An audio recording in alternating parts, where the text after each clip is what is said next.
I'm going to start this interview with a little explanation. This was filmed somewhere between Pipe and Sunset, and it was an extremely sunny day.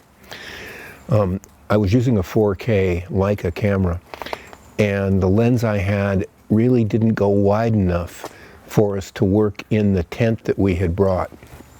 So, without really any other choice, I just went ahead and shot this interview of Tiger Doerner. He's out of focus, I know.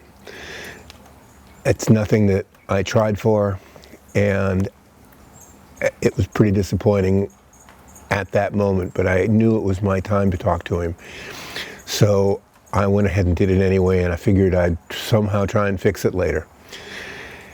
So what you're going to see is Tiger Doerner on the North Shore,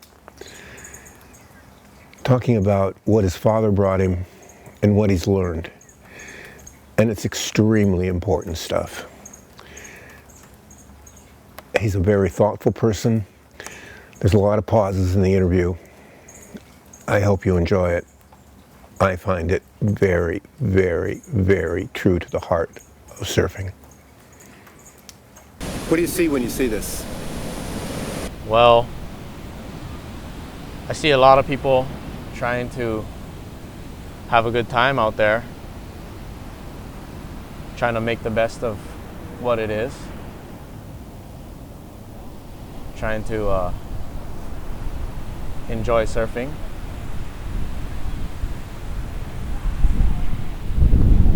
There's a lot of wind conditions out there that you got to deal with today.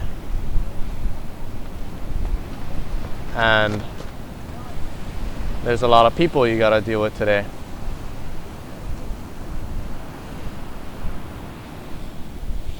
But it's all worth it. You grew up here in Hawaii? Yeah. I was born and raised right down the road here. Maybe a mile down in that direction. And I grew up surfing all along here. And I got to watch the North Shore really change. For the better, for the worse. But it's constantly changing, just like everything else. Got to watch guys like my dad, Kelly, a lot of the best surfers in the world, come through and take what I can from them here and there. See if I can use it on my own. Go a little deeper on take what you can from them and use it your own. Go a little deeper on that.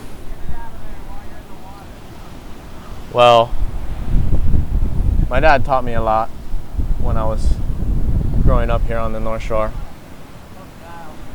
And one of his biggest lessons to me was respect. Respecting your elder surfers, your roots, where surfing came from, how it began. Because without no beginning, you can't find any end, and you can't find any middle. So I just try to respect where it came from and know that the guys who started it for me are really important to the sport. Guys like Billy Hamilton, Dick Brewer,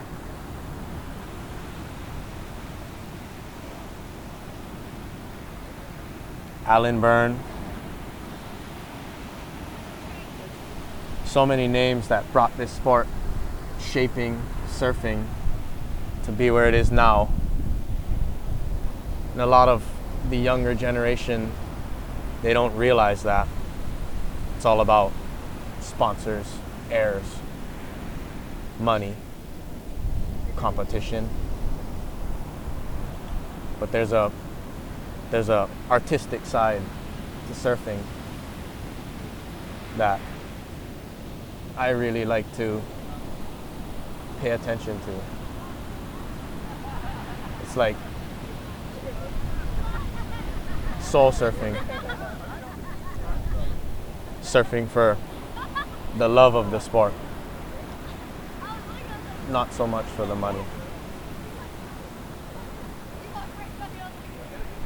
So take me on a ride. Take me on a ride from point A to point B. Pick a wave and take me on that ride.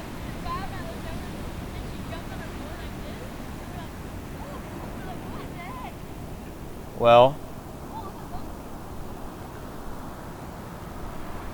I started surfing inside of Sunset Beach. And it was tough. I had to grow up with the best surfers in the world. And I had to grow up with my dad, teaching me everything. And I kind of moved up the ladder, how you should. It's all about waiting for the right one. When you see that wave coming, for a person like me who's been surfing their whole life, you know that's the one you want. So everything in your mind ceases to exist. And it's just pure focus. So you run around in the lineup and you position yourself where you think is the best place to take off or to catch the wave. Once you're there, you gotta do your best to get onto it early rather than late. Begin your ride. As this guy does right here. He's coming across.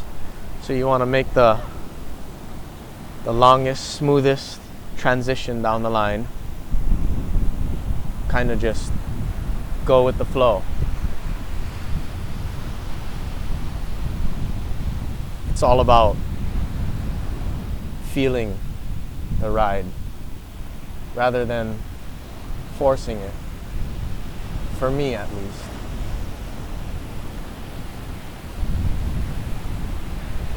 As you come down the line, there might be some tricky sections you go through, but you make do, get through them, you readjust, you keep it going. There might even be some good sections where you'll get a good turn off. You'll get a good cut back, nice barrel section, and you just kind of ride with it. Let it do its thing around you. Enjoy the ride, like everyone's doing out here today. Every wave is different.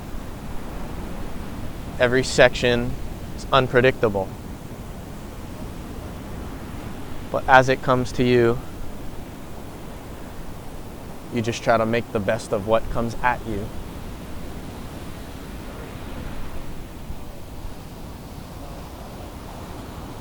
As the wave comes to an end, you want to exit smoothly. You don't want to jump off of your board and fall off. You want to harness all that energy, kick right out. Use that energy and excitement to paddle right back out. Do it all over again.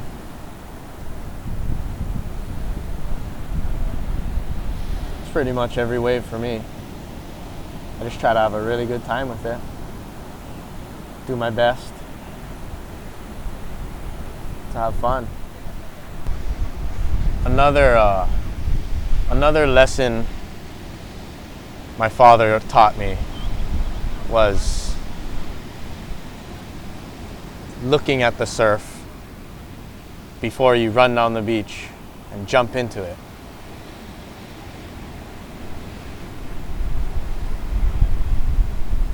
It's kind of the same as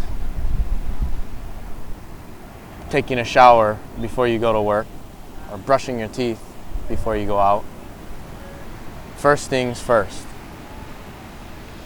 So when I'd come down to the beach on a day like today, I'd take 10 or 15 minutes to just assess the scene that's in front of me. So the first thing I see is the size of the waves, which is about maybe 2 feet, occasional 3 feet maybe. And there's 25, maybe 30 people out in the lineup, which is kind of a lot for these conditions. I'd base my decision whether I paddle out here or not off of that. Another thing I'd look at is I'd look out to sea, and I'd see a lot of white caps outside. So before I even left the parking lot or walked onto the sand, I know it's going to be really windy. Difficult conditions, not so easy to surf.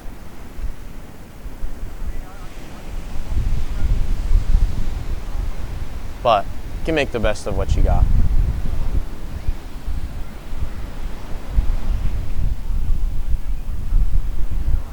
You can also take a look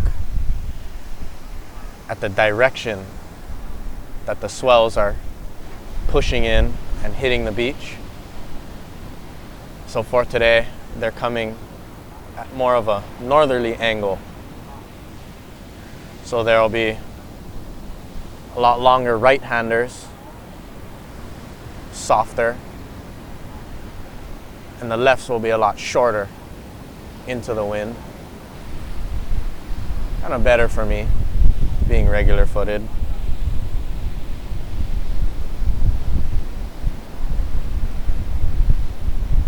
And I also like to observe the distance between the first wave and the second wave. They call us an interval or a wave period. So without using surfline.com or Hawaiian Swell, any of those websites, I just look out to the ocean and I watch this wave break right here. So as it breaks, I start counting. 1, 2, 3, 4, 5, 6, 7, 8, 9, 10. And as the second wave behind it reaches the area where I first started counting, I can judge how many seconds apart the waves are from each other. And the more separated the waves are from each other, the more cleaned up, the bigger, the cleaner, not necessarily the better, but a lot of times the better conditions. So on a day like today with 10-second wave intervals, you just know that it's a wind swell. The storm is relatively close to shore, and what that means is it kind of jumbles up the conditions of the waves.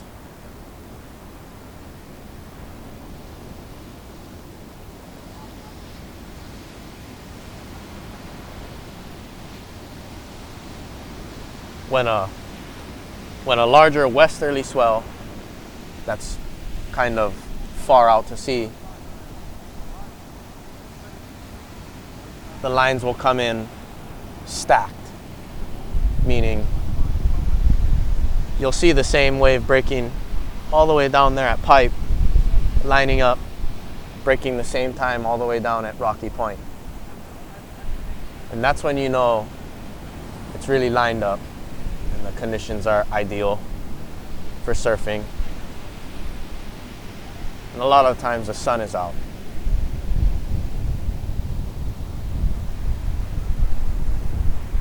That's kind of what I look for when I go surfing. Nice, clean, pristine conditions.